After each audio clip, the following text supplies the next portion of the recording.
Welcome back. Hot rods on the auction block. Sotheby's auctioning some iconic cars next week. It's expected to shatter records. FoxNews.com automotive editor Gary Gastelu is live with a preview of what's being called the most expensive car sale on record. Gary, good morning to you.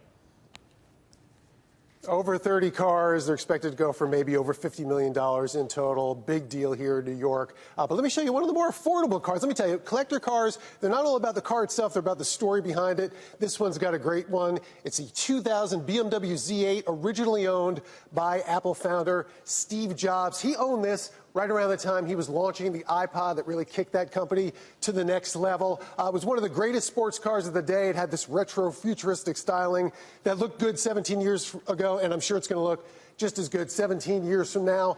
At the time, they cost about $130,000, but they only made 2,500 of them or so, and they sell now for over $250,000. Of course, with the Steve Jobs connection, this one will probably go for more like $300,000 or $400,000. Not just because it's a great car, though, but because you get a two-for deal with it. You get the car, and you also get the Motorola StarTAC cell phone that came with it.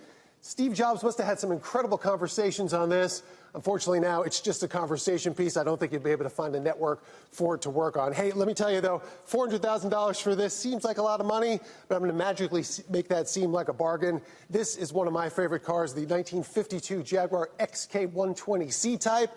Racing car. It was actually raced by American racing legend Phil Hill. Expected to go for about $7 million. And that silver car in the background there, we're going to talk about that maybe a little bit later today. That is a Ferrari California Spider racing car that's going to be going for close to $17 million at the auction. Wow, they are some beautiful cars, Gary. Thank you so much.